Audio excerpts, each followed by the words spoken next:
So I want to record a bit for the beginning before the intro, apologising for the sound. What? We don't apologise on this one, James. No, but we had a technical issue with the mic, Mark. Well, it's funny you used to say that because I can't hear you through my headphones right now. Well, there you go, people. Look, we had a technical issue, but it goes away after the first 10 minutes. So bear with us. Now people are going to be counting the fucking 10 minutes whilst they're listening to the show. Seriously, I think you should just put it out there and Bob's your uncle. If you don't like it, as our friend Pete says, jog on. Hello, I'm Martin Mercer. And I'm James Mastriani. You've never heard of us. We're two Brits who grew up in North London and have had varying success in the film and television industry. In our ever-advancing age, we find ourselves on the wrong side of Hollywood. In our series of podcasts, we'll share our experiences of what it's like being a British bloke living and working, or not, in the biz. We'll discuss everything from fish and chips to things that wind us up. So stay with us, it's all uphill from here. This podcast may contain strong language. If you're of a sensitive nature or easily offended, we invite you to, as they say in Blighty, jog on. Martin, welcome. James, lovely to see you again, even though I saw you 5 minutes ago. It's always lovely to see your face. You always make me feel extra, Special. miserable. No. That too. But it's a nice day, isn't it? Sun's shining finally after another downpour. Yep. And did you do anything special this week? I actually finally got a job. Ooh, congratulations. Yes. A round of applause. I have to sign off the dole, I'm afraid to excellent. say. That means unemployment, to those not familiar with that expression. I think people in England know what the dole is. Yeah, and one's over here. There's an American audience as well, hopefully. Yeah, that's true. Yeah, well, Yeah. Insert crickets here. Yeah. That's my bad cricket sound effects. Awesome. But yeah, so I got a job. Interestingly... Can you tell what it is yet? Well, something to do... I was slagged Michael Bay off the other time and we were talking about Will Smith. There's actually something to do with them. as it happens, which is quite amusing. But yeah, I can't say what it is yet, but lots of action and stuff. Yeah, but it was just straight in there, balls to the proverbial wall. Right in there. So I was quite happy. So that's good. That was much needed because it is slow in the business because of company changes and streaming and all kinds of stuff. Your work dictates your health insurance. That's how it works here is when you work on the union show, you get hours. And so that means that the producers pay into a fund that goes towards so many hours of healthcare. Now, the thing is, unlike Great Britain, where you get the NHS, where anything you get done is paid for via your taxes. Well, here it's you're so-called insured, but as we know, insurance is a business. Oh, tell me about it. And the business is not in helping you get better. It's in fact making sure that there's a profit margin because that's what insurance is about. As you have to pay it yourself, you don't even have a union, do you? Yeah, exactly. No, we pay out of pocket for our health insurance and it's quite expensive. Yeah, and it's just insane because in England, I had to wait 2.5 weeks to get an appointment to see the doctor. And it's like, well, here to get an appointment, it's the same shit. Right. But you're paying out your backside for it. And since the pandemic, it's actually gotten longer. I mean, I remember I could call up my doctor's office and I could get an appointment within 2 or 3 days. Now they're scheduling me weeks ahead. Yeah. In some cases, 3 months out. And I'm just like... No. By which time you probably drop dead and they're like, oh, lovely, next. Anyway, so that's all good. I don't know how long that'll last. I mean, and it is odd, in my old dotage as I am, it's basically that feeling of, okay, I've got a job, that's great, but how long? When you're in the trenches, fighting there, the Oscars are going up there. We just come from Hollywood, actually, and all the streets are shut off. The homeless have all been pushed down in their tents. They've been carpeted over. Yeah, they're going to move. Yes, off you go. Go and be poor over there round the corner, please. But down in the trenches, you're just worried about that next job. And I've known you for such a long time, and you've always been like, you're on a job, and you're like, oh, God, I won't wait for this job to be over. And as soon as it's over, you're like, oh, shit, when's the next job coming? Wait for this job to be over, James. I love what I do. Of course you do. Yeah, absolutely. No, I'm talking about the ones that have gone on for a very long time. Well, the longest one, actually, which I'll be talking about later on today, was Doolittle, and that went on for a year and a half. But actually, Mr. and Mrs. Smith was for a year and a half as well. Yeah. So but you know what? They're nice. No, exactly. It's nice to be on a long-term job. Yeah. It's just that when you're not enjoying it and you're like, I'm still on it, they're still keeping you employed, but you're like, oh, God, well, it gets to that. Yeah. I mean, that's the thing we've been doing, so-called creative or an artist, if you want to piss artist more like, but you basically, there's a level of employment that you can stand. I did work for a gaming company once, and I had full-time job there. It got to a stage I was like, I don't know. Right. Employee of the month. Did you have an employee of the month? They did. One game company, was a company called Origin Systems in Austin, Texas, which is no longer existence. But they did a game called Wing Commander. Yeah. And actually one of the creators of the game and the owner of the company, can't remember his name, but he was British. And he went to Austin and he was like, right, I'm English. I'm here. I've made millions on Wing Commander. Here, I'm going to build a big fuck-off castle in the middle of Austin. But they did have on the wall Employee of the Month. And I remember looking at that in my tender years back then. I was like, I just felt sick to the stomach. Right. Sick to the stomach, mate. Well, I'm glad you're working. Yeah. What about you? Well, I've been doing some work this week, which was nice. It's not what I want to do, but it's fun. I don't mind helping people out. But Friday was nice. We went to the theatre, and my friend Amanda, who was in our short film, was in this play, and she and everybody was excellent. And what was it about? It's called To the Bone. It was a really good play. I don't want to give anything away, but it's brilliant. It's really good. And everybody was superb. And that's in North Hollywood. Yeah. Right? And there's a so-called theatre district here, which is kind of struggling to survive because, of course, rents are going up and it's all got very expensive and hip and cool.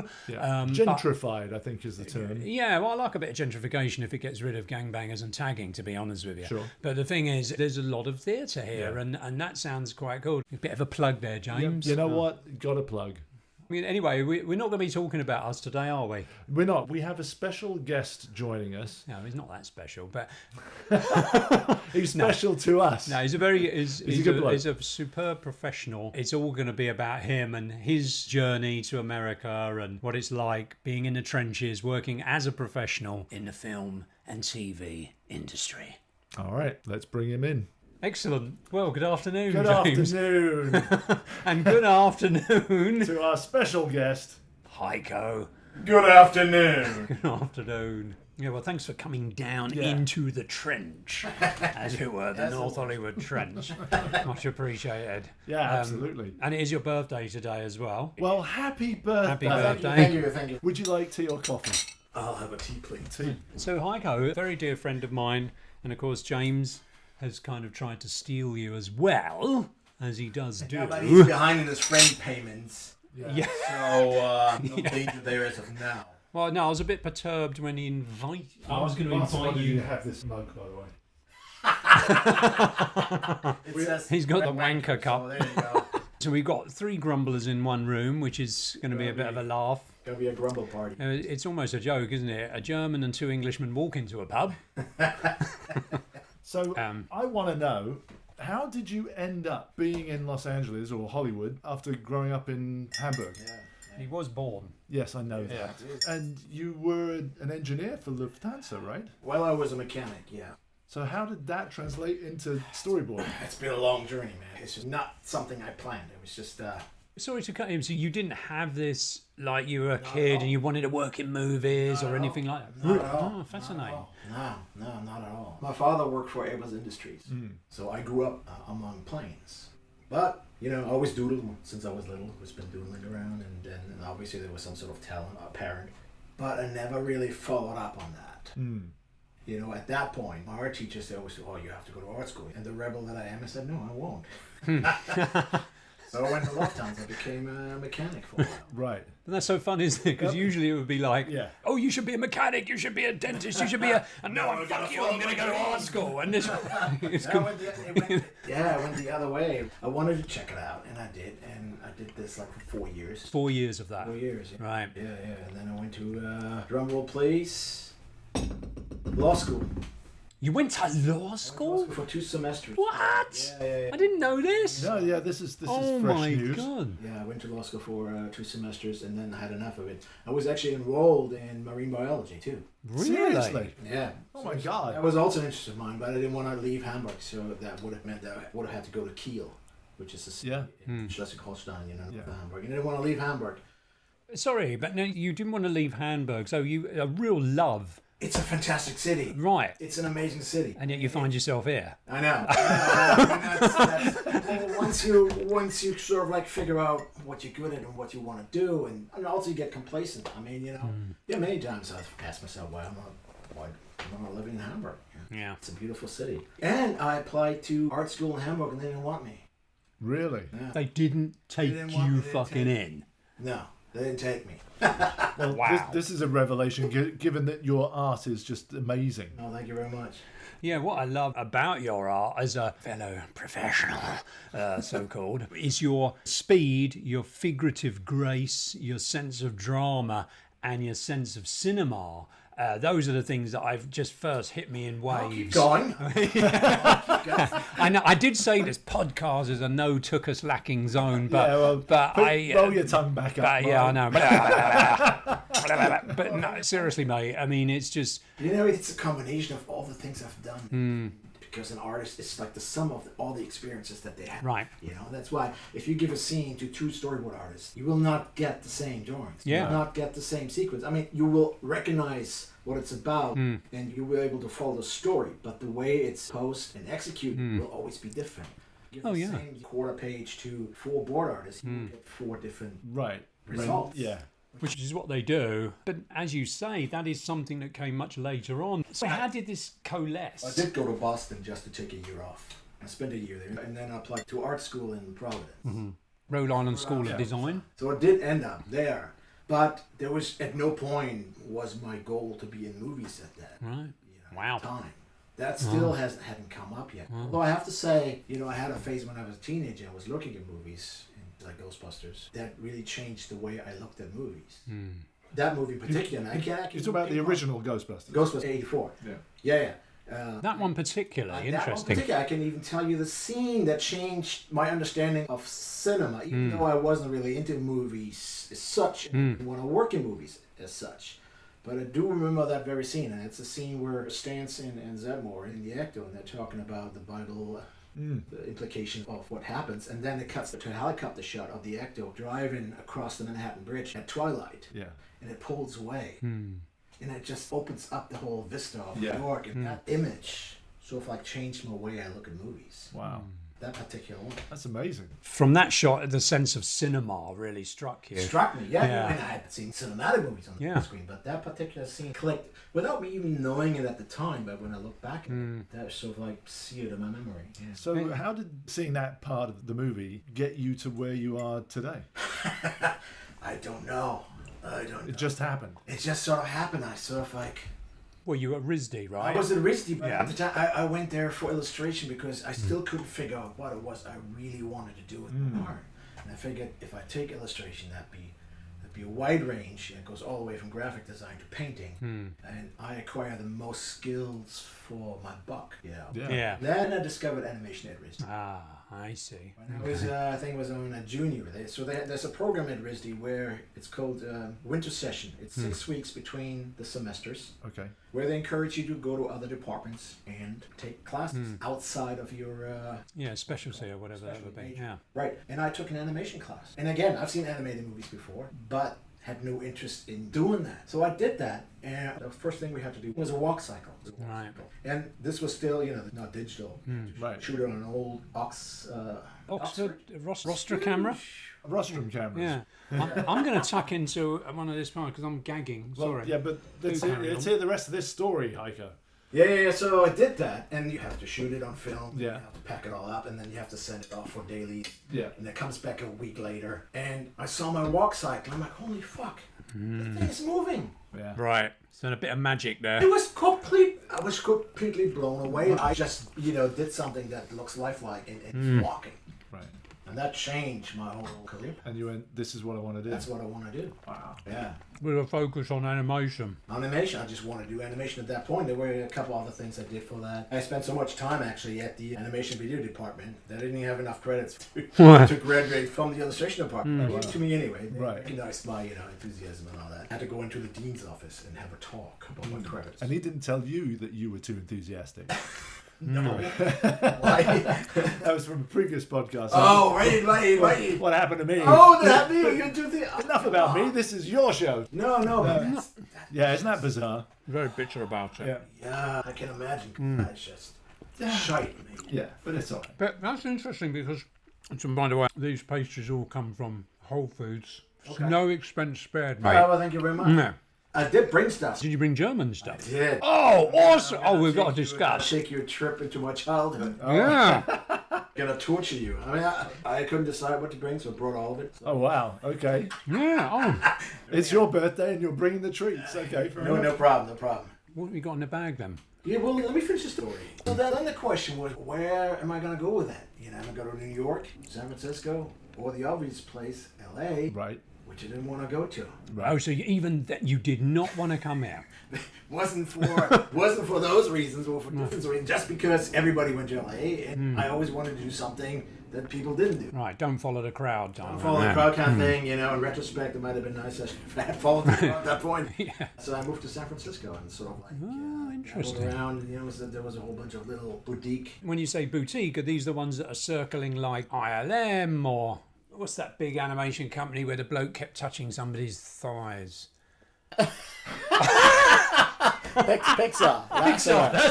Yeah. So was it kind of peripheral to that? Well, they did all the little stuff. They actually did a movie, Fern Gully or Fern Gully 2 or something. One of those. They did TV shows. They did mostly commercials. Anything you need animated other than the big movies. Now, were you boarding this or were you actually animating? I was actually animating. Really? Yeah. I actually did a couple of KFC commercials with the Colonels. Oh, really? Yeah. Since it's such a small place, you get to do a lot of things. And that's sort of like cemented my education. Didn't you direct some stuff?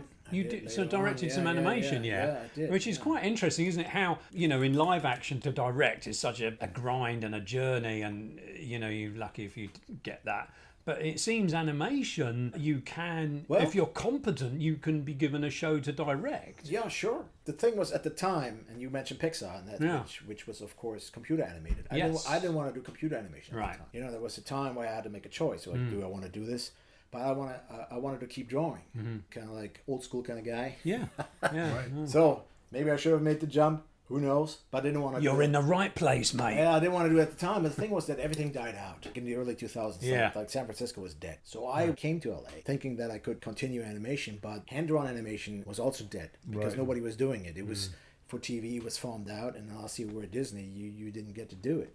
So that's when I switched over to storyboarding, just out of necessity. Yeah, but also what's great about that is having actually animated that would and you can see it informs your work. Absolutely. No, that experience of knowing how to animate actually comes in handy every single day, even in live action boards. Oh, totally. I still draw from that knowledge. You worked on the Batman Lego film as one of your credits. Oh, really? For director Chris McKay, who you've had quite a relationship with, and done quite a few of his movies. He did the Robot Chicken, right? That was his first thing. Yeah, so he came from an animation background, and then switched over to live action as a director. Yeah. And you also did. I know we're doing a bit of a credit kind of wank here, but it is important. It does show.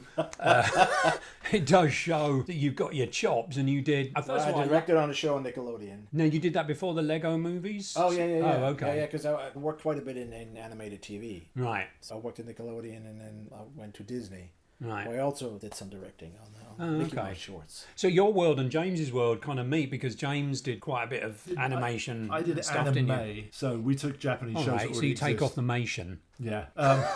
No, similar, isn't it? The point being is that it's not similar because it's repurposing existing cartoons or animation and turning it into English language for American or British audiences. I stand corrected. So my side of it was more or less repurposing with American actors and American scriptwriters. You're taking the overall story arc and stories of the shows, and it's a lot of fun, but it's not as cool as actually animating or directing a show from scratch. Okay, but still, it's kind of the same universe. Oh, I'm not sure. pushing a point here, but I'm just saying it is kind of the same universe. It all ends up on the screen, doesn't it? You're matching visuals to sound. Yeah. I mean, first of all, I've got to say from a punter's point of view, because I know nothing about animation myself, I do love it, but the Lego movie I really love because Lucas, my young lad, who was really young at the time, loved that film. And then you did the Spider-Verse. Yeah. Oh, you And did? that is a fucking dude. awesome film. And that was directed by another fellow storyboard artist, Mr. Peter Ramsey. Peter Ramsey. I mean, he was one of three. One of three directors, right. And Peter Ramsey, first of all, is an extraordinary artist in his own right. Yeah. Yes. Number one. And he was sort of my director. I mostly worked with him Okay. on that movie. Yeah, that was an incredible experience. Yeah. It was absolutely... Yeah. And with that sort of lovely credit, does that bring them running to your door with sledgehammers saying, "Oi, we need you, we want you"? I have not felt the immediate effect of that. Not like for Peter, who got an Oscar for it. Then he certainly had more offers than I did afterwards. Yeah, indeed. That's for sure. It's a fun. It's a strange game, isn't it? Because I do want to keep the mix of being bitter in the conversation. Well, here's the thing, though. At that time, I also was looking to do more live action than animation. That was sort of like my transition phase. Right. I already had done some beforehand, and then I did Spider-Verse, and then right afterward was Sonic the Hedgehog. Right, Oh, which wow. was a mix. Which was right next door, but it was boarded as a live-action movie. Right. Completely. Now, for the people that don't understand this, the difference between storyboarding and animation and storyboarding a live action, what would you say that is? It's pretty big, actually, if you get into it. Because in an animated movie, nothing exists. Every single thing you see on screen, whether it's a tree in the background, a car, a main character, their clothes, the lighting, their environment, everything has to be built. And before it's being built, it has to be designed by somebody. So somebody has to scribble something out or run it through AI. But my point is, everything has to be designed. Yeah. Right? Every single pixel you see on screen for that movie, it doesn't exist. So somebody has to create it. Yeah. And in board, you often come in at a time where nothing exists, where there are no assets built.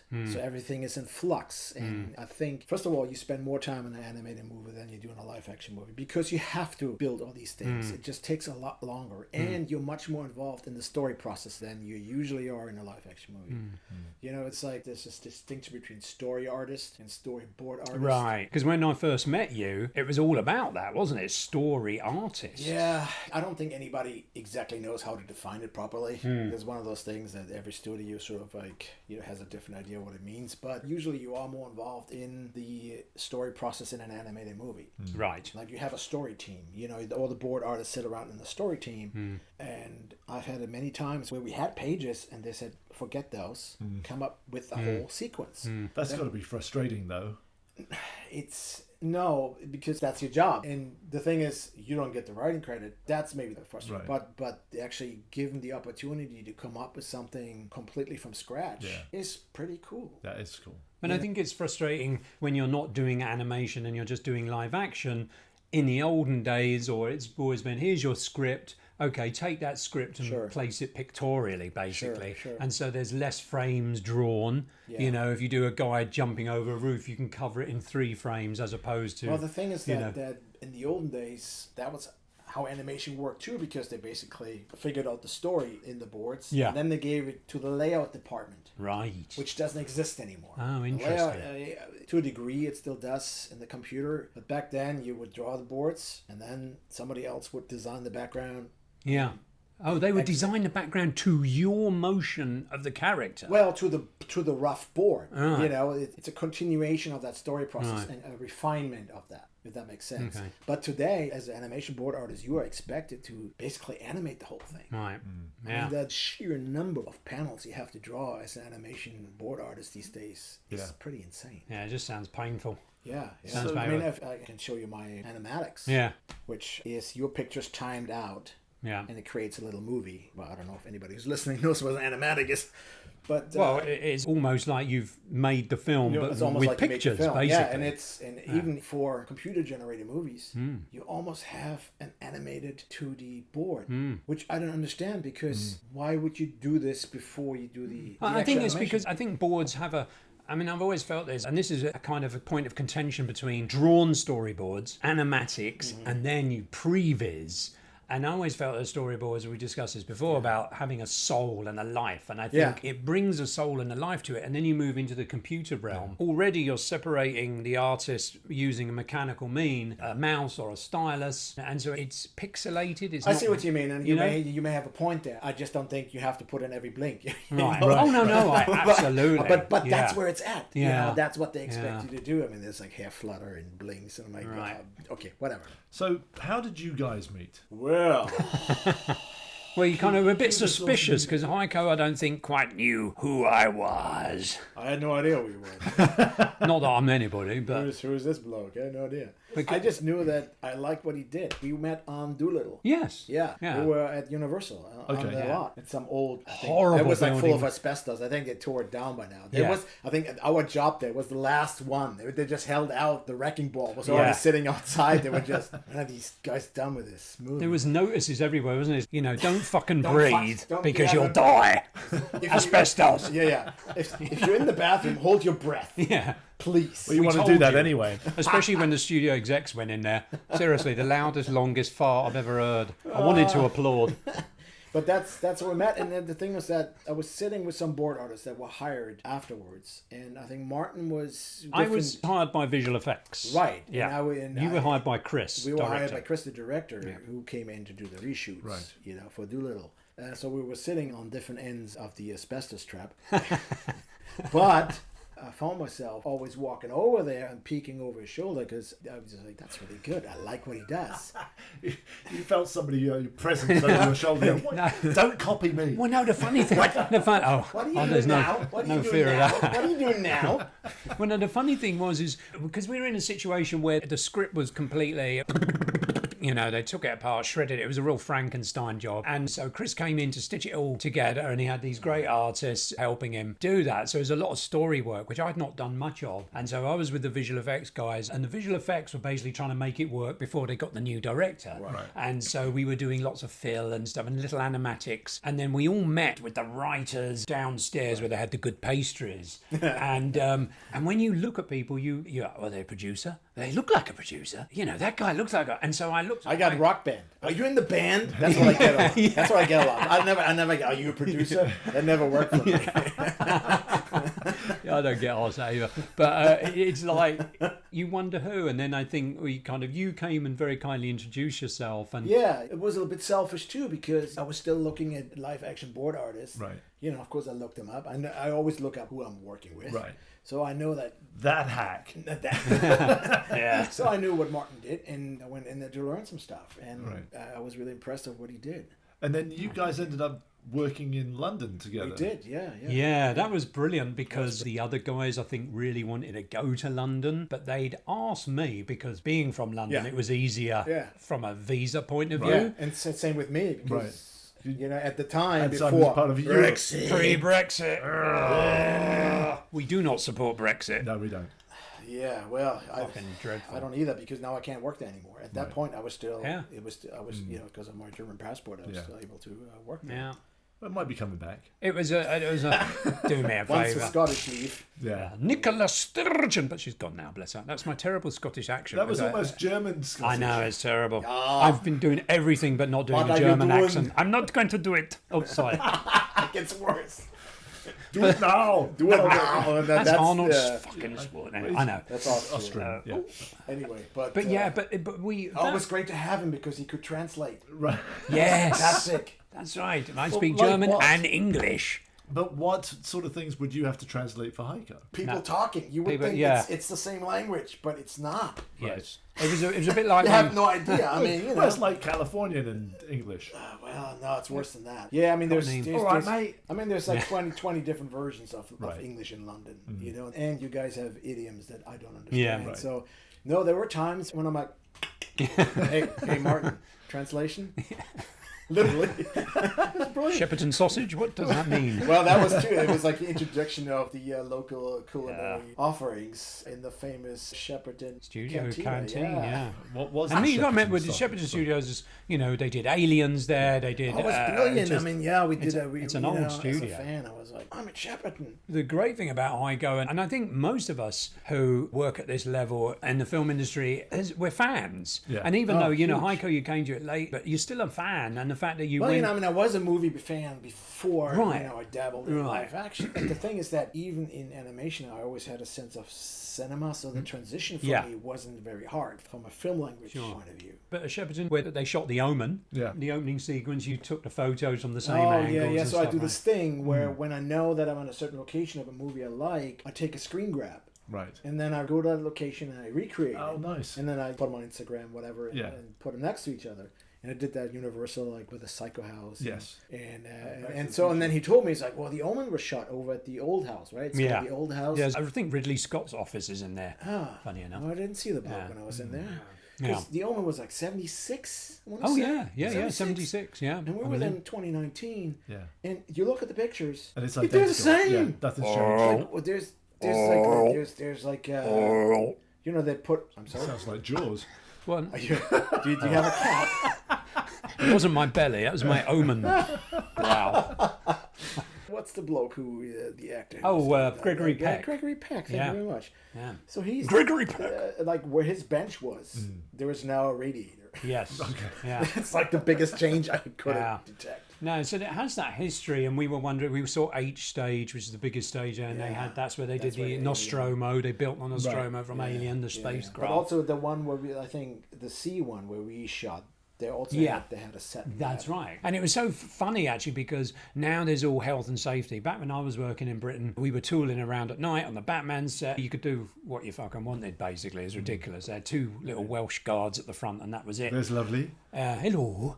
And but when we were at Shepperton, it was like everybody was wearing a high-vis vest. It was all badges. Barcode badges. that stuff. Unreal. I found myself wandering around. I mean, nobody ever said anything. but No, we you just wandered have to put on a face. around. you stick just, you your just have nose to up in pretend the you air. know what you're doing. And Yeah. But as soon as I see you walk into the canteen, they're like, oh, Oh. he's on a budget. But no, I was thinking about that time. One of those Well, we did have sausage such a guys. good time. I think we really kind of bonded on that. 'Cause We had did. Such a I good mean, that time. was like more Yeah. so than when we worked at Universal. Universal, That right. really, Yeah. because it was just the two of us. Yeah. Like, you know, we were sharing an office. But Yeah, they put you up in a really nice bonded. hotel, right? They did. It was a Yeah. Knightsbridge. Yeah. Very nice. Yeah, and it was funny because we stayed there for a month, which is a long time in a hotel, you know, of that nature. And they had doormen and everything. The doormen soon learned that our tips were not. I was going to say we kept our tips to ourselves, but that's a bit rude. Heiko, I think, has something else to say about tips. No. It was just, were we supposed to tip? Well, of course. That's the thing. What do you think? They're looking. They're like hungry. What did they take? They were Like a hovering, pound? weren't they? What are they taking there? I found myself apologising to one and saying, "Yeah, sorry, mate. Sorry, I didn't give you anything. Bye." Really? Well, okay. Well, then Followed by Flintstones running sound effects. Well, then he must have really hated me at the end because I didn't know the tip. Well, we I were mean, a I mystery. used a revolving door. I don't know what. Yeah. That's right. Can I help you with your luggage, sir? I was always like, "Oh no, thanks, I'm fine." And like, But the thing is, we're a mystery to them because here we are, we come in, they quickly check you out and go, oh, okay, the jeans are like, well, got those second-hand, didn't they? I speak for myself here. But hold on, they're getting into a Mercedes. Yeah, we're a bit of an oddity. Oh, so you had a driver as well. We had a driver. Yeah, we had a driver. Because we had to drive up to fancy. Shepperton. That was like a half-hour drive at best, you know? And there was Rashid. Now, I've got a theory about Rashid. So Rashid was our driver. And Khalid. have I got the wrong name? Khalid or Khalid. Cunny? No, Khalid. It was There's a D at the end. Khalid! Oh, yes, I'm sorry. We'll I figure it out. apologise. Which is Dalek I backwards. apologise. Carry on. Oh, my God, James. Exterminate! I haven't done a Dalek yet. There we go. Pull the English 180. So was it Khalid who took us on that tour and he was offering us handbags? Yes. Expensive goods. Yeah. He had a side hustle. And I'm So your limo driver He had a side hustle. He had various things going on. But I was wondering, he was MI5. They thought we were a bit funny coming in with all this computer gear, staying at a posh hotel, going away up to Shepperton and then coming back late at night. And he was there to test us, offering us dodgy goods, taking us round Russian nightclubs. What do you remember? That never happened. Okay, he gave us a tour of Trafalgar Square. Oh, slight difference. Close enough. Was that the morning? night. Was that the morning where you looked so dishevelled? Is that what happened to you? The which one? Was that where yes, they took yeah. That's right. Wow.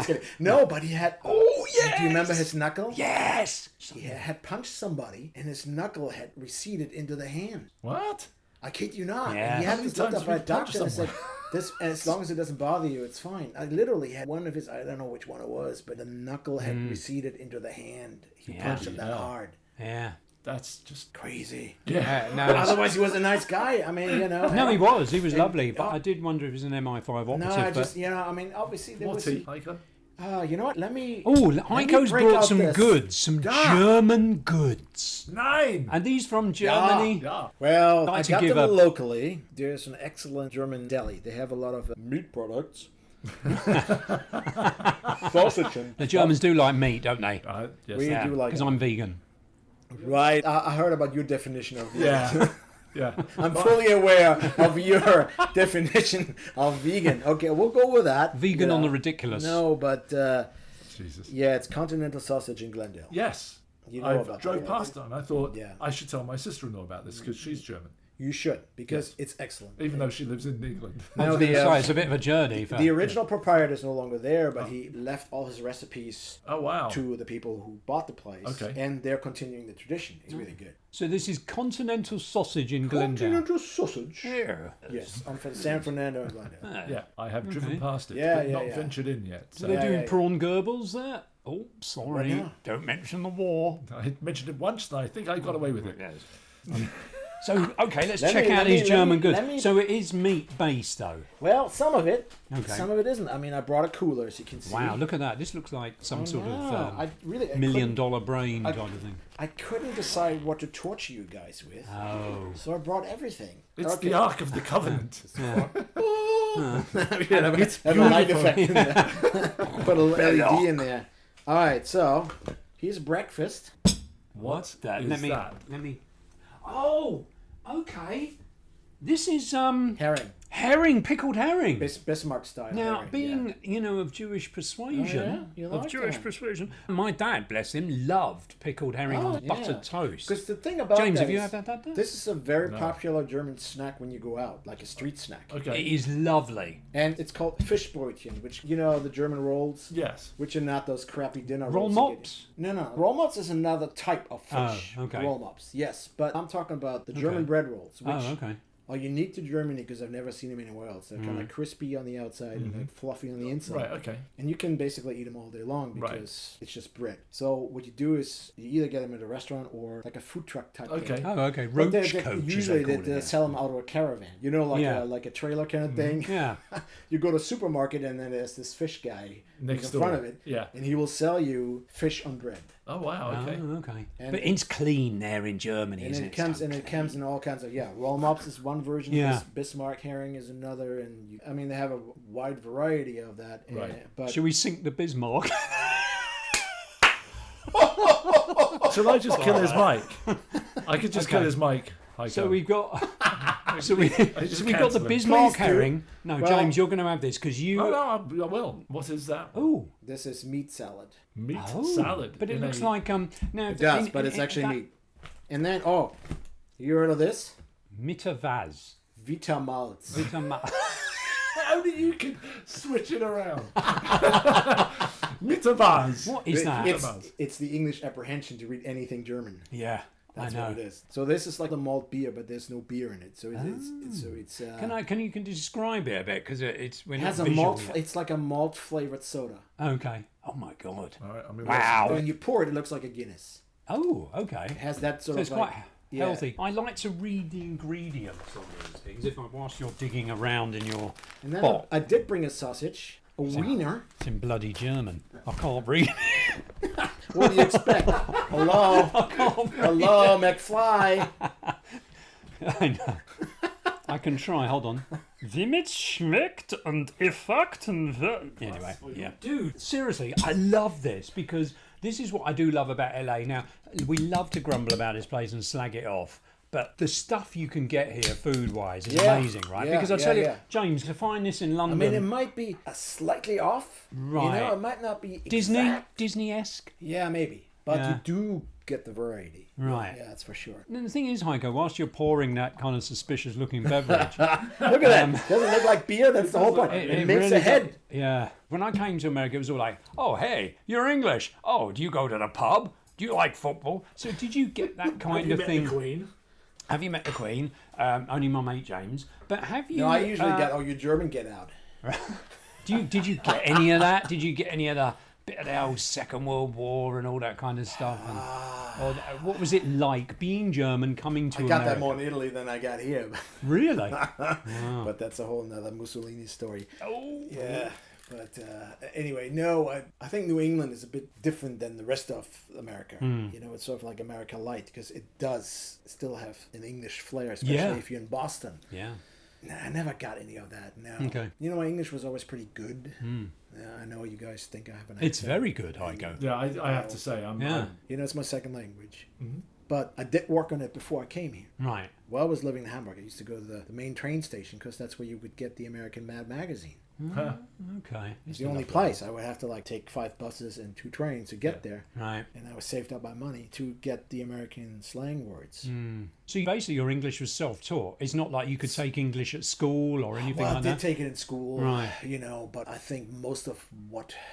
I mean, my proficiency early on, I think, is based on me working on it. Yeah. Well, no, it's interesting. You say Mad Magazine, so you learn your Americanisms. Yeah. Right. Yeah. More than... When I played, I mean, when I was in Hamburg, I played baseball. I hung out with a lot of Americans. And I also went to matinees that were in English. There were certain movie theaters in Hamburg that had American movies in the original language. Wow. Here. Let's get this brown liquid sorted. Now, you meant to say Prost, aren't you? Prost. Oh, Prost. Prost. Cheers. Cheers. No. Skull. Skull. Skull. Bottoms up, as we say. This better be good, Heiko. Right, okay, here we go. 3, 2, 1. Ooh. It's like Ovaltine, but with fizz. Yeah. it's like malt. It's malty, malt isn't flavored it? Like, soda without the sugar. yeah, it's like a milkshake without the soul. Yeah. No, it's... I mean... No, it's actually quite nice. It's definitely for gentlemen of our age. Well, the weird thing is, it's either an acquired taste or you're a kid. Yeah, it's definitely an acquired taste. Yeah. I tell you, this portion is just perfect. Yeah, you know. Well, the thing also, way of saying that. also it says right here, A perfect portion. die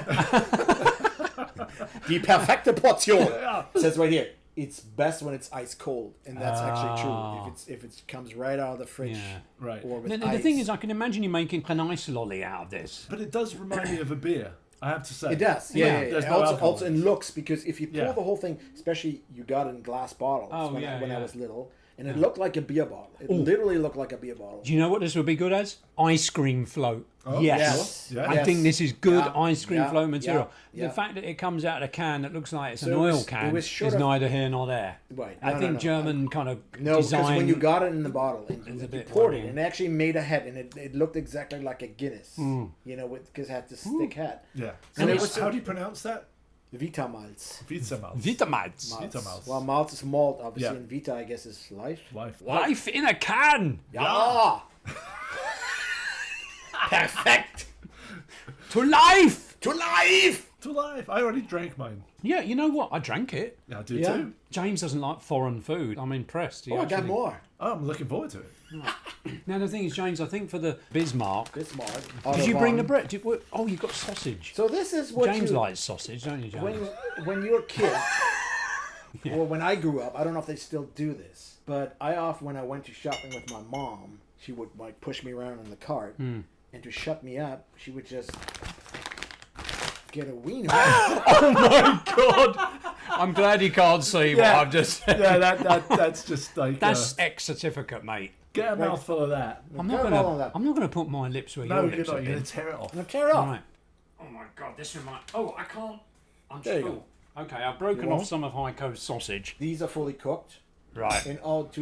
But they're excellent and warmed up. Is this pork? I think so, yeah. I can't eat pork. Yes, you can. You've eaten. It's not kosher. Oh, really? Mr. Let's have a bacon sandwich. Mr. Vegan. It just reminds me... Hey, don't eat it.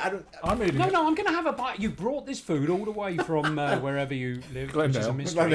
And, all the way from By way of Germany. far away of Germany. lands of... So was this manufactured in German or was No, it this was made here. All right, here we go. Continental sausage. Actually, So it's this not is. Let me repeat this. This is the best, freshest sausage you will. But it's cold, Heiko. I feel very I odd. know. It's I like- have to say, I would be very suspect about eating it. Yeah. But you've got that same look on your face that one time the Spanish girls brought us all that food. Oh, God, and you yeah. were like, whoa, I can't eat Well, the it. thing is, it is better warmed up, and if you heat it up with mustard, Yeah. it's fantastic. Yes. It's fantastic. It's not. I Yeah. actually like that. That's very nice. It This is actually. Do you remember Shippums? Yes. I don't know what shippers are. It was a British thing where it was like a paste in a jar. It was fish paste, wasn't it? Yeah. That doesn't sound But good. this has a Shippumsy. No, it doesn't. It's Doesn't better it? than that. This is good. Well, I'm trying to. It would be like a cold hot dog. It's a basically. cold hot yeah, dog. it's better. The quality's much better than Yeah. a hot Right. dog. And I give you one more because when my mom was here visiting, we went there, of course, and she said that was some of the best sausages All right. Yeah, ever uh-huh. had. And this I is think from my I'm mom. gonna, I have to say, I really like that. You know, That's good. Heiko, all fair is fair. That isn't bad. The sincerity. Do you see what I mean? It's No. not bad, Heiko. I think. But you know, one day I'll cook up some and. Give I you think some that hot. warm Yeah, it's in excellent. between and nice I know. buns. I mean, look, I did this on. I served it to you cold on purpose. Right. You know, just As to a see you test. guys squirm. It was a friendship test. You'll Yeah. notice I did not squirm. No, you did not. No.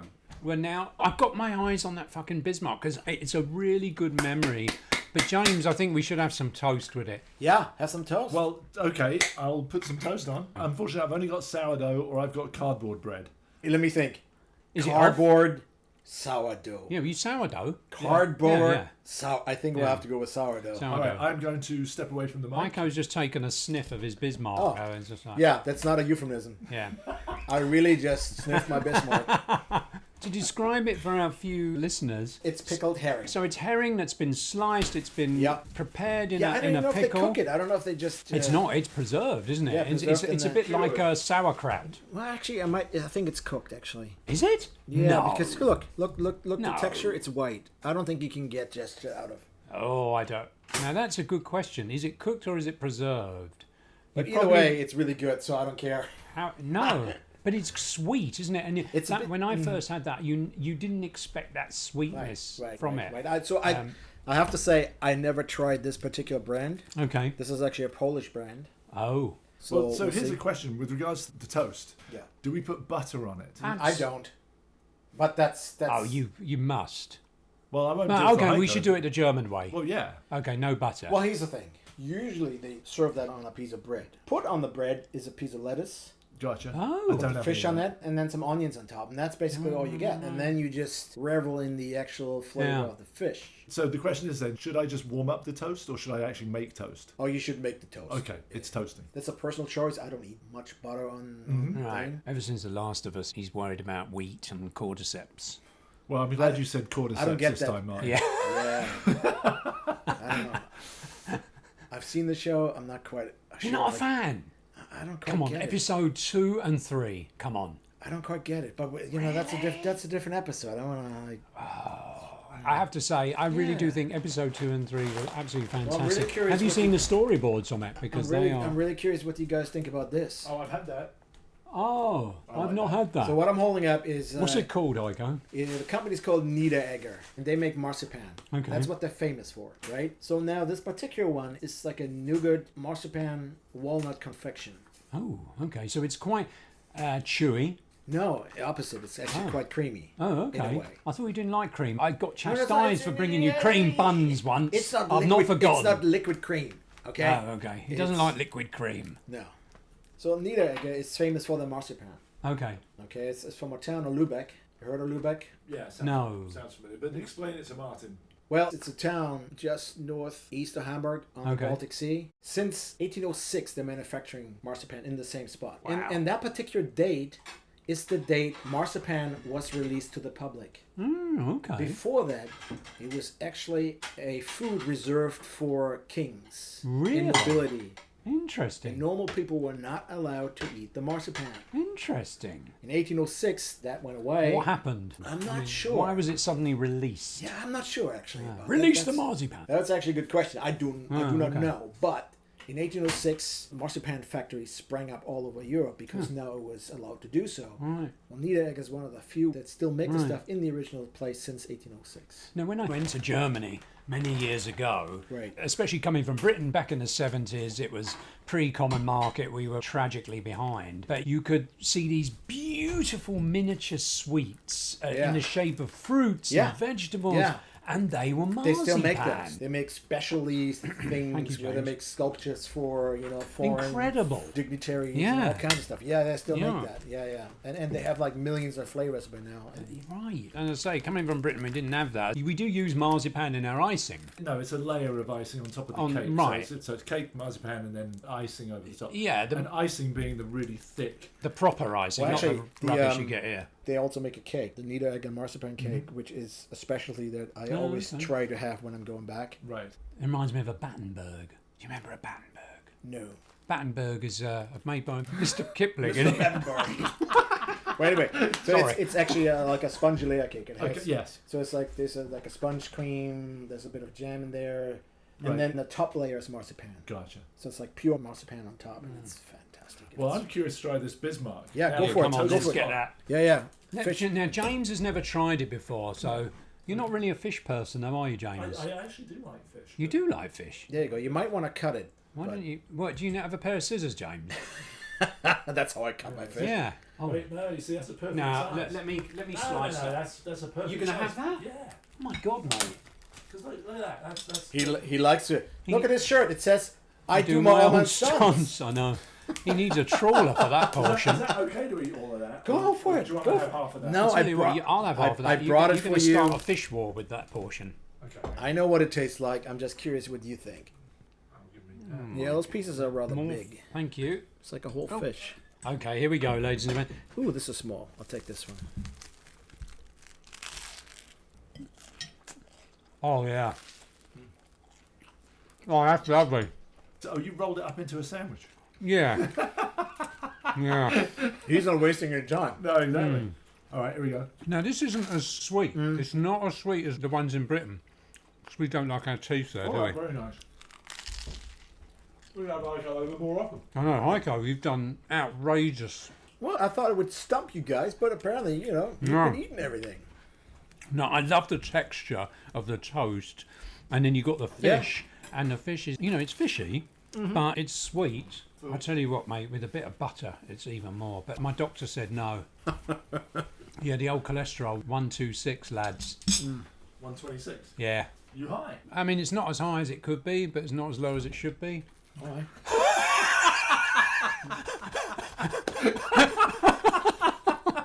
Put that on a t-shirt. Oh my God. Heiko, that is lovely, mate. Yeah. Damn it. Try to serve you up, you wouldn't like. You like everything.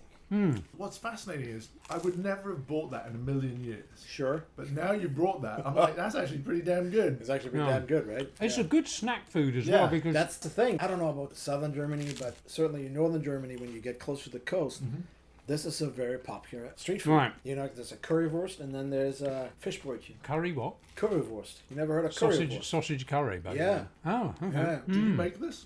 I do make this. You do? Yeah. So at some point... Let's have it back.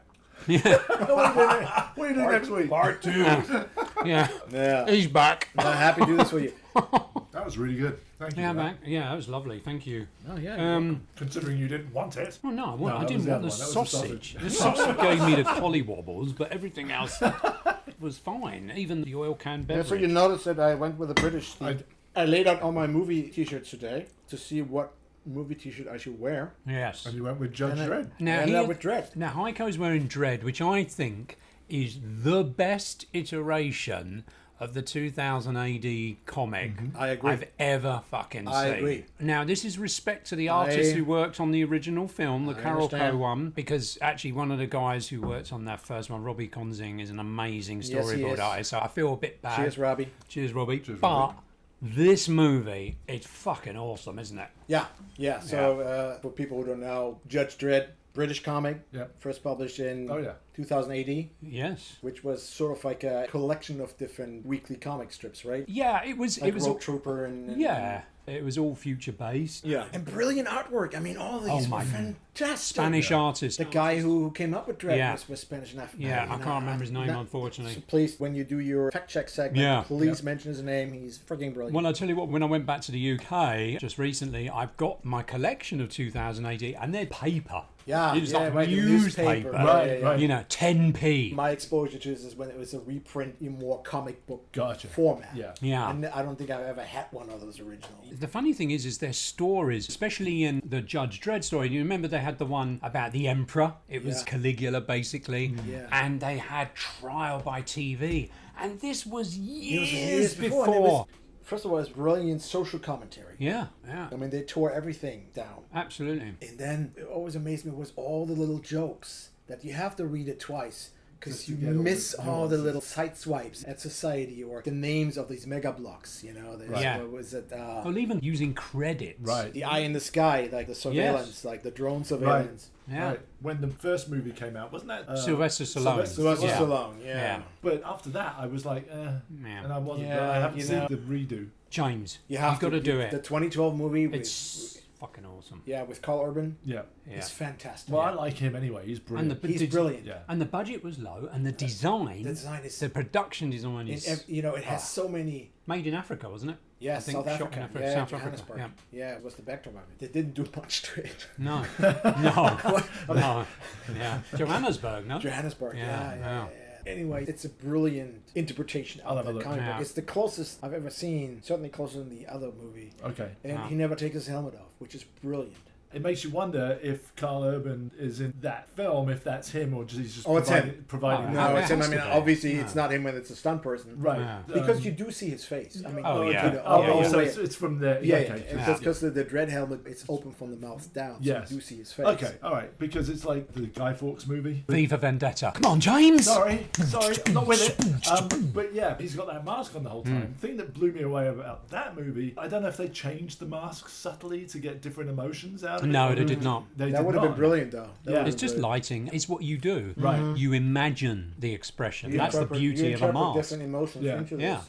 When training to be an actor, as you may know, they gave us masks, and they were these sort of weird clear plastic masks, but you would superimpose these expressions based on the characters. It's really kind of cool. Anyway, back to Dredd. Yeah, so brilliant. Check it out. Okay. I can highly recommend it. So much stuff going on in there. It's a really good movie. And I wish they had made another one. And talking of dread, it leads us into the dread of the future. Hey, not a bad thing, kid. Hey. Nice segue. Before you bring the mood down. Yes. You know I have an Elizabeth Taylor connection as well, right? Do you? I do. Spill? 3 degrees of separation. So you had a sniff then? Not me. My God. Not me personally, but my grandfather did. Oh. Who was quite the Renaissance man. Okay. And among other things, he invented a 3D film projector. Oh, you're kidding. And this must have been some time ago. This was some time ago. We're talking 1950s. Right. I can tell you many stories about my grandfather. Yeah. We should have a conversation because I've got a friend who has a 3D museum in downtown LA. I've never heard of this fucking friend.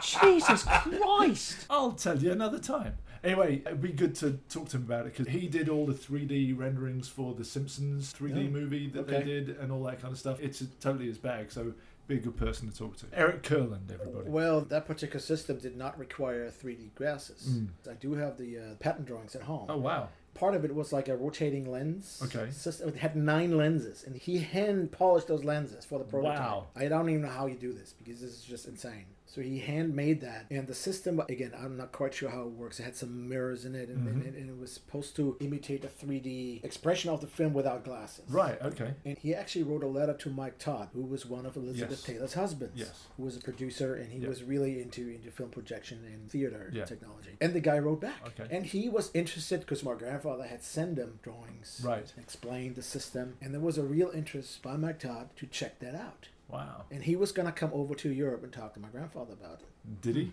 No, his plane crashed. Of course. Yeah, that was 1958. Right. He had this private plane, which there was too much weight on it because they put all these extra tanks on there and it crashed. And so they never made it. So it's entirely possible if this had gone somewhere, Right. that my grandfather would have taken his family to Hollywood. Right. Would it be possible to build this projector from these drawings, do you think? Well, here's the funny thing. It would be really good to talk to Eric about that because he might actually have some inkling into some... Because, I mean, obviously that technology never went anywhere. Right. And I think because we know in the 50s you had the system with the the glass. blue and the red. And the, Yeah, it's interesting those connections you have, the all roads lead to Rome, that kind of, you're sort of destined to come here. You know. I don't know. Do you think technologically wise, since RISD and moving through animation, and you mentioned you had the choice between computer and analog, as it were. Traditional. Yeah, and we see where we are saying, corrected by my friend James, thank you. Do you see, especially with the artificial intelligence now, there's all this fear and this, and then other people going, it means you artists, you're not up your own arses, and we can do it now, we can be artists. What do you think about that? You know, honestly, I don't know right now. Yeah. I think it's still too early to tell what kind of impact that will have on our jobs. I think at this point, I've already seen some pretty fancy concept designs that don't stand up as artwork. Right. Right? I mean, you cannot sell those in a book, and people already do. And people already do advertising with this stuff. And it's mind-boggling what is now accepted as artwork. Because it's not. I mean, it has so many flaws in it, just even design-wise, composition-wise, color theory-wise. I mean, give it 6 months. In 6 months, it might be brilliant. I don't know. Look at it already. I mean... Well, that's what I'm saying. You know, so there's already some... But it doesn't have the eye of the designer yet. You would have to go back in and fix it up. And in terms of storyboards, that human factor that you and I have... bringing our own experiences into this and breathing life into that. The AI doesn't have those experiences. It can only sample from what it gets from other sources and then make a facsimile out of it. Yeah. But it's not the same as that yet. So I don't know how long it will take, maybe 5 years, 10 years, before you can feed the script in, hit the button, and get a fully rendered script out of it. I mean, what it does already is you have a little scribble, and it does make sort of like a render out of it. Right. I don't know. I really don't know. I mean, well, look, it's the same thing with visual effects. When it all went to CG spaceship, and it was like, yeah, they're good, but it doesn't look quite right because, as you pointed out, there's something about light actually hitting a physical model. The thing, though, is with that is somebody still had to do it. Yes. And then now, I mean, the fear is that you hit the button and it doesn't quite look right, but it's free. Right. You know, I mean, I already had a director give me some samples of here's what I want. They didn't look very good, and you could totally tell they were wonky. Right. But he was able to express him or herself his visually. Idea so you think that it's just a matter of time? Probably. You know, I think of CG and I think of Rick Baker. Rick Baker is a special makeup effects artist, Oscar-winning, American Werewolf in London, and so on and so forth.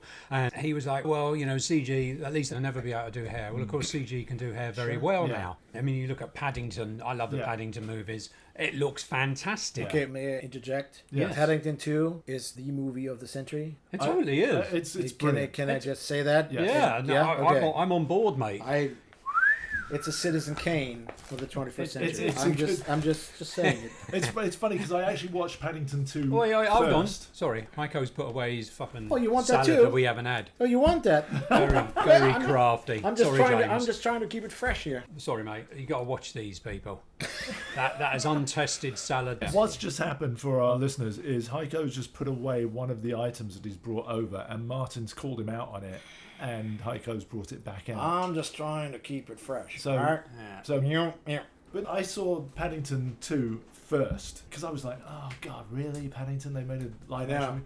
Yeah. And I watched it. I was like, this is brilliant. This is brilliant. And then I couldn't find Paddington 1 anywhere. Eventually it came on streaming. I was like, okay, I'll watch that. And Monty and I both loved it. It was fantastic. James, come on. Yes, load me up. What is this, Heiko? Yes. Well, that is basically perfect, thin thank you. strips of cold cuts in mayonnaise. Well, what could possibly go wrong? with a bit of... You're not dishing up Heiko. Only a German could come up with that. I can't believe he didn't give you any. I know. But that's, sorry, that's, Heiko. No, I'm You've totally... had it already. I've known Martin for a while. I'm totally used to it. I am not holding that against him anymore. He knows my selfish way. Where I said, Martin, that's it. I disavow you. You see, I've known him all my life, and I still hold it against him. That's what I find amazing about you guys. You know each other since you were, 5? Yeah. Ever since I saw him in nappies, shitting himself. Blows my mind. You keep saying that. No, it's amazing. And he followed me around. Terrible. It's Can't get rid of him. And now you live in proximity in Los Angeles. Yeah, it's really fucked. I mean, here's the thing. What I find it that you still get along. Well. No, but come on, but you do. No, I mean, you know, I mean, it's like I've had friends come and go, and it's just amazing that you guys are still. No, we have our moments. Hey, really if you hated each other, you wouldn't be sitting here across from each other making this podcast. No, we'd be doing it over Zoom. It's a sort of a parasitical symbiotic relationship. I think David Attenborough would do well to study it. How do you like that? In the wilds. Well, you're chowing down on it. You like it. Yeah, it's fantastic. Heiko, look at it. I cleared my platter, mate. I can't stump you guys. Because I just had a load of Chinese food from her indoors, which was very nice. But it's nice to get back to the guilo side of things. It's nice to get back to the vegan side of things. Yeah. This is so vegan. Yeah. Thank you so much I'm for doing this my wonderful bit. vegan meal. Doing my bit, Greta. Yeah, that was delicious. I'm really glad I called you up on it. But actually, when I met you, you sound quite American, don't you? Well, I mean, do. You know, it really depends on my mood. Right. The funny thing is, when people say, "Oh, you have an accent," I now let them guess. Right. Australia. Yeah, that's what we get. Really, it's all over the place. What I get. I mean, I've gotten South African, and I've gotten Wisconsin. Oh wow! Okay. And I get Finnish a lot. Finnish. Oh. Wow. Yeah. I don't even know what a Finnish accent sounds I don't know either. Apparently like this. Oh, apparently. So it's all over the place, which always amuses me. Which is good because it's kind of chameleon-like. Yeah, you could just fit into anything. Moving to Boston first. Yeah. Being exposed to that part. Yeah, I still say water. There's certain things that are just define the way I talk. And then I was like, and then I say, it's German. You're like, I knew it. I'm like, no, you didn't. No, you didn't. You got a fucking clue, man. At least they didn't turn around and go, well, I'm part German. Yeah. You know, because isn't it Paddy's Day coming up? Yes. And I'm Irish. No, you're not. No, you're not. Shut up. You know, there never were any snakes in Ireland. But that's it.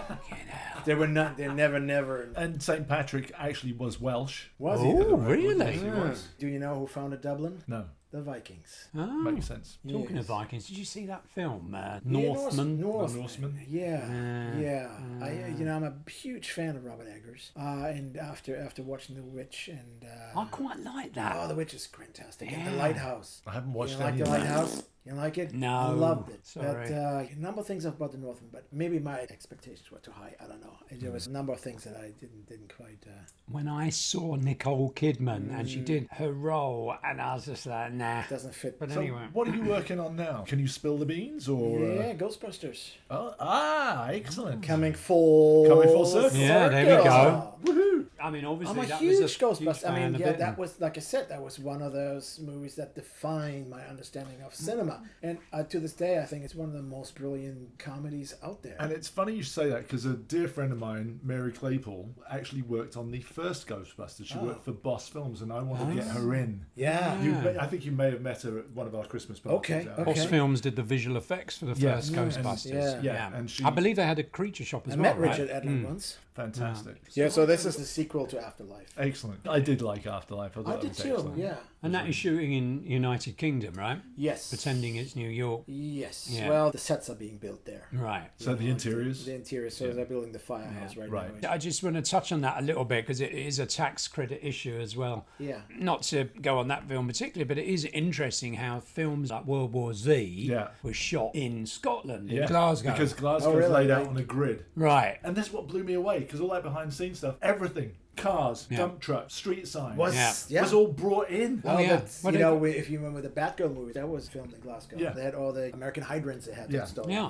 But even going back in time, Little Shop of Horrors, I remember that was the thing. They brought all the New York signs and that. But the thing is this whole tax credit thing. And just to talk about your experience as a working artist in Hollywood, always being tentative, and it's this whole thing of runaway production. And it's weird because I've seen a few comments online like, oh, Europeans. And I'm like, well, it's always gone to Europe. We made Star Wars. Yeah. You know, we did Superman. It's not new. It's because George Lucas came to England and it was dirt cheap and they had the crew and he fucking made it there. Don't complain about England or Europe. Complain about the bean counters. Yeah. Exactly. You know, they're bringing it over. Exactly. It's not like the English went in here and said, "Oh, we're stealing your No. movies, bring it over." No. But what we did in Britain was like, 30% above and below the line. So when Tom Cruise makes a movie there, Tom Cruise gets 30%, Yeah, sure. you know, and so do the crew. But the thing is that's the British government. They decided to do that. And guess what? It works. A friend of mine is a film commissioner. I won't mention his name because he might not want to be associated with the likes of us.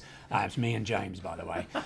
Well, I'm associated with it now, aren't I? Yeah, well, you're in for a penny, in for a pound, Heiko. That's what they say. You're peering down into the trench, mate. Oh, You're please. all right. But the thing is that Steve is a film commissioner. I thought you weren't going to mention his name. Shall I bleep it? Oh, yeah, I will.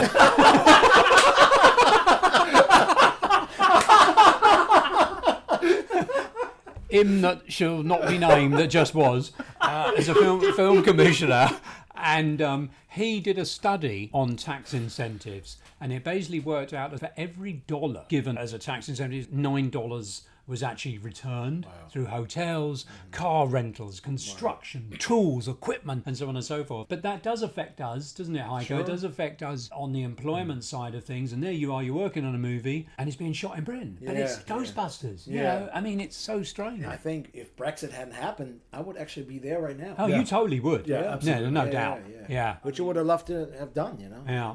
I love London. Where do you envisage yourself going, or is it more of a just wherever it takes me? And is there a sort of defined goal, as they like to say here? Well, I don't have a 5-year plan as such. You know? Yeah. I don't want to pat myself on the shoulder or anything, but I think I've built a good reputation within the live action community in a fairly short amount of time. Totally. And I'm enjoying that. Yeah. You know? I'm enjoying that right now. I'm enjoying working with new directors. And so I don't know if I have necessarily a plan to improve on that. Yeah, I don't know. I'm just really enjoying what I'm doing right now. Oh, brilliant. No, that's good. A friend said to me, you came here, you were doing something else, and you've worked doing storyboards and art department and worked on movies, and you should pat yourself on the back. And you should. You know, and you do forget that. You do think, Well, fucking no, hell, I mean, you know. here's the thing. You weren't born in this country. You didn't grow up here. No. Just the fact that you make a go in a foreign country. Yeah. That's pretty amazing already. Yeah. Don't even speak the same language, do they? No, you don't. You absolutely don't. No, you had to learn American on top of it.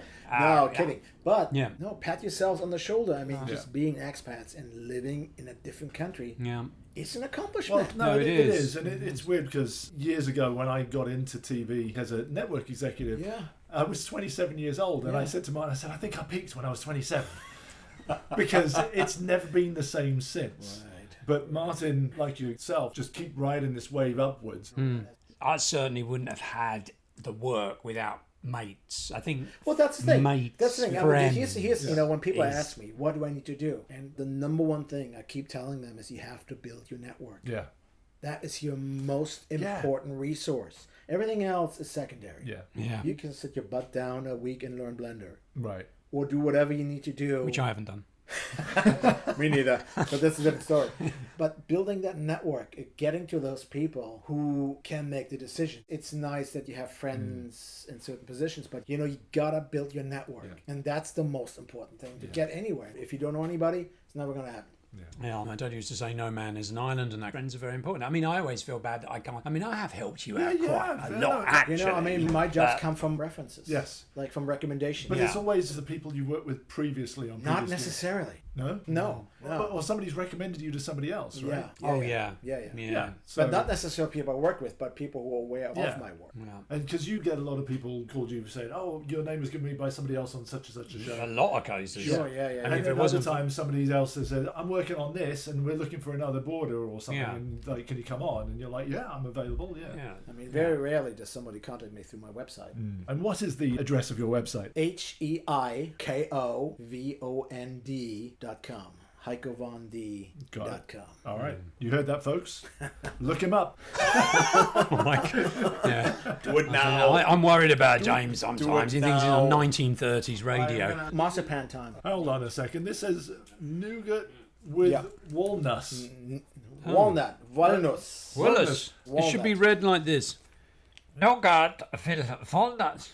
Exactly like that. Shall I put a filter on that? Did you understand that? Okay, here we go. 3, Hang on, hold on.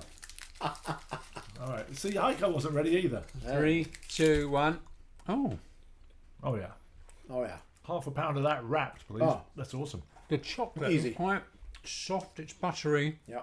And then we have a sweet, but not that sickly. I'm sorry, but that sickly American. Like You're always ragging on the Americans, no, Martin. no, And more specifically, Southern California. no. I'm ragging on the lack of control in the sugar department. It's a huge issue. Look, So man, where was that from, Heiko? that is actually from Germany. But here's the thing. You know, World Market, Yeah. they have a lot of Niederegger. Oh, they do? They have a lot of British stuff as well. And not necessarily, you probably won't be able to find that particular one, but they do have Niederegger once in a while. All right. Yeah, Okay. Can I have another one, please? yeah. That one was sent to me by my sister. 'Cause Oh, very nice. I- No, don't take Can I have his- another one, please, Heiko? Oh, for God's No, look, sake. oh Christ, look at the state of his face. He looked like a smacked arse. You don't have to When give you're it. taking it from his Thank sister, you. that's why. It's his gift from his sister. Thank I you, got- thank I you, got- Heiko's sister. I got a few Absolutely delish. Well, Well, Don't trust anybody who it doesn't is like Oscar marzipan. night, it is Oscar night. and we have to rush off, Oh, and right. because you know they've got special people at the Oscars night to handle if anything goes wrong now. Yeah, well, you know, on the red carpet, they're saying, who you slapping tonight? Shut up. Ah, Come on. So I stole that joke from Bill Maher, sorry. Oh God, I have to cut that out because that's trademark. it wouldn't have surprised me. No. So who we think's going to sweep the boards tonight? I don't know. Because as you know, Martin and I did a very thorough podcast about who's actually in the Oscars. I have no clue. Yeah, I have no clue either. No, that's the thing, isn't it? There you are. And this will go out You're- next week anyway. You're so. working. You're working. It's weird. Well, isn't it? look, I have my opinions, which are not necessarily everybody else's opinions. You know, Well, that's the point. That's I- why that's why they're we your love you, mate. opinions. Well, I watched the screeners, and I like Yeah. what I like, and I rarely see what I think deserves it getting the statue. Yeah. Not about that. So I'm not even trying anymore. I don't know. I think the only reason why the old Oscars have an appeal as well is because, you know, you had The Sting, you had The Godfather going up there. Well, you don't get films like that now, I'm sorry to say. Well, I almost You would have know. worn my Warrior shirt, you know, the 1970s movie. Oh, yeah. Oh, yes. Because 1970s is one of my favorite movie decade. Yes. Some really good stuff. Oh, yeah, totally. Very experimental. You know, now No. Right. since you brought up The Sting and The Godfather. Just a very different space of filmmaking.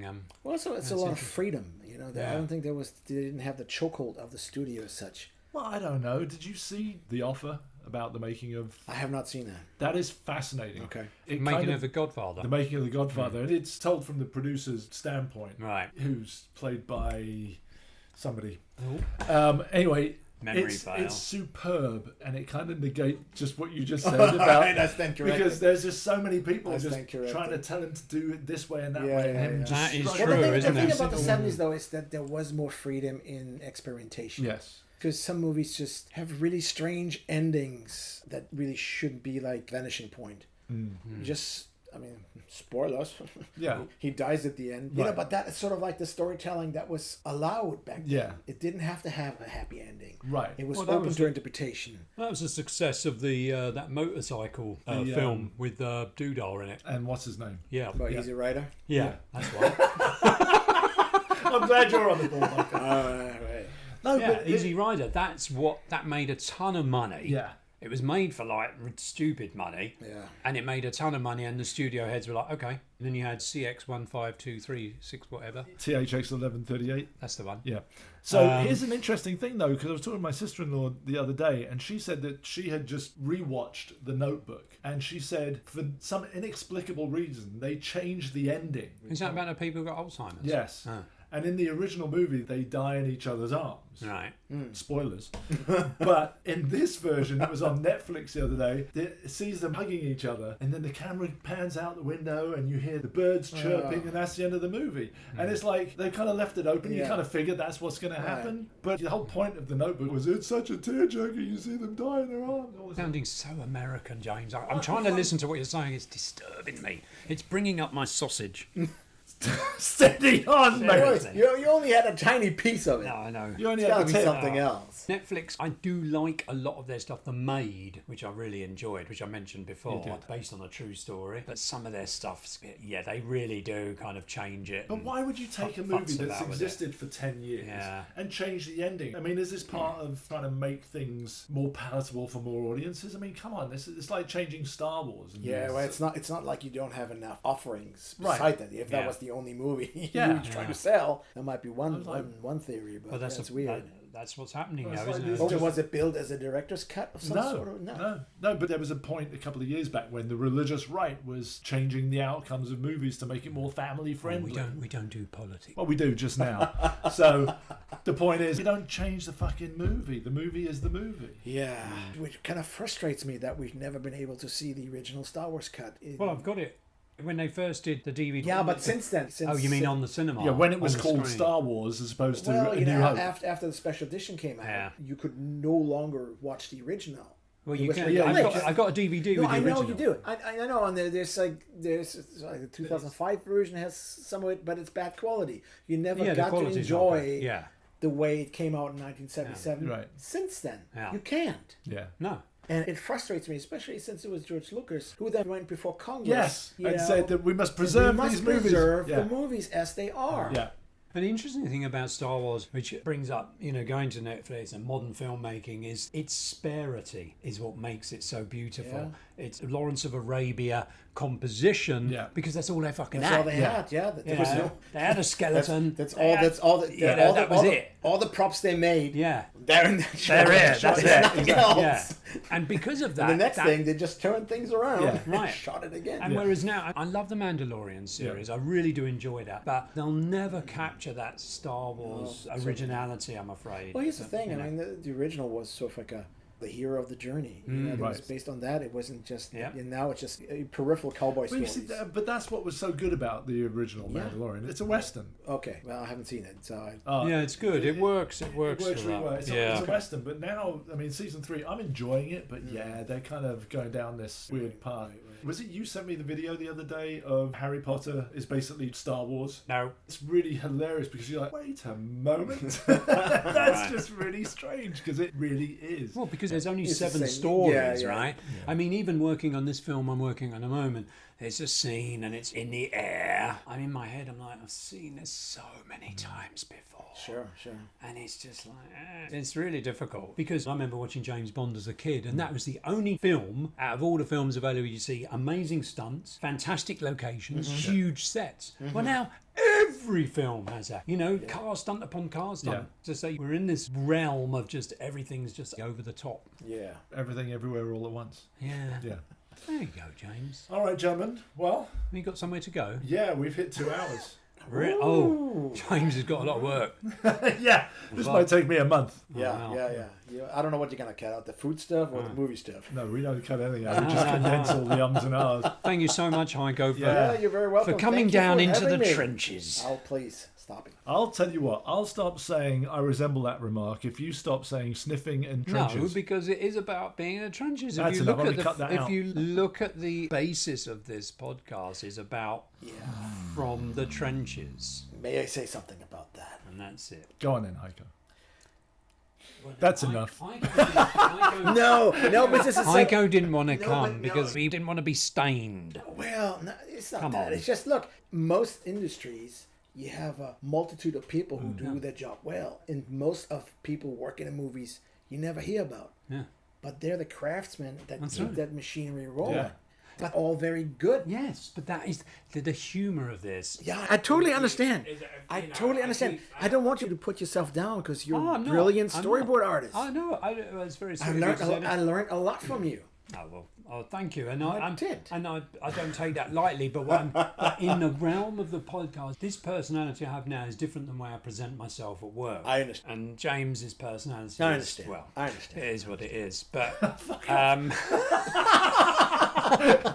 Jesus Christ. Right, okay. I see how it is. You know, so that's the comedy of this. I understand.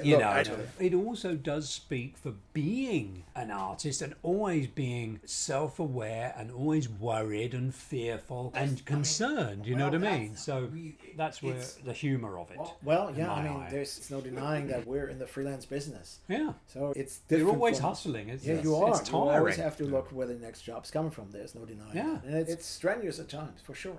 I mean, I think of my dad, who's like, okay, he knew he would have patience. Yeah. He knew someone always absolutely. needed fucking teeth fixed. Yeah. I mean, this year, finally, this job came along after many interviews and all kinds of shit. And I'm like, shit, I'm in my... And... he meant naked by that. I'm still fucking doing this. Well, yeah. You know? Yeah. No, I hear you. I would like to get a different car. I've been driving the same one for 20 fucking years. Yes, you have. But I couldn't do it because you have to have enough money. You know, Right. if there was no work for 6 months, Right. you'd have to be able to, you know. Anyway, on that bombshell, thank you very much for joining us. Thanks, Heiko. Yeah, my pleasure. And thank you for all the grub. No, Yeah, thank the you for food having was me. absolutely top I can't believe I couldn't stump you with anything. You gobbled it all up. Yes. Well, with a smile on your face. That's because I didn't have any breakfast or dinner yesterday, so I was starving, man. No, he's not eating properly, Heiko. He has cereal for lunch. Hey, I have cereal for dinner sometimes. Thank you very much, Heiko. It's a European thing. You wouldn't know about it. Oh, No. wait, hold on. Well, thank you very much for coming. Very welcome. I Thank you for really having me. Thank you. I really Thanks for enjoyed listening. And tune in. No. Oh, bollocks to you. Fucking tune in. Shut up. Oh, This is shut it. BBC. Shut it, Mercer. Fucking bollocks.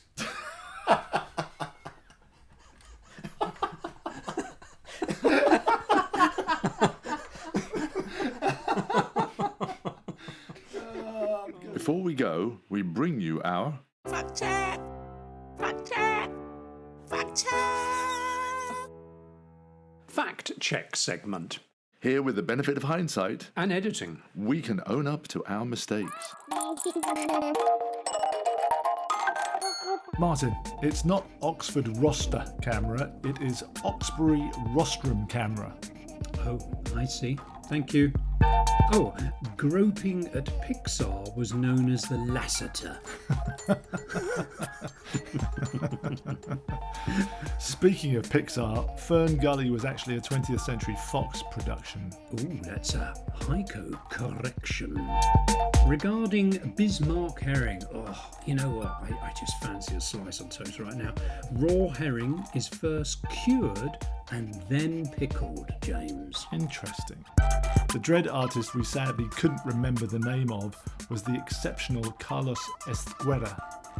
Yeah, some amazing artists from Spain and Judge Dredd.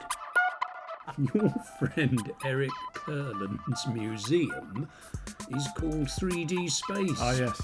And is located at 1200 North Alvarado Street, Los Angeles. Yes, and I must go there. I've been threatening to go there for a long time. He is a friend, it would be nice. Yeah. And Martin, St. Patrick was born approximately 378 AD in Roman Britain, which today is believed to be the area of Neath Port Talbot in South Wales. There's something special about that area that produces famous Welsh people. Yes.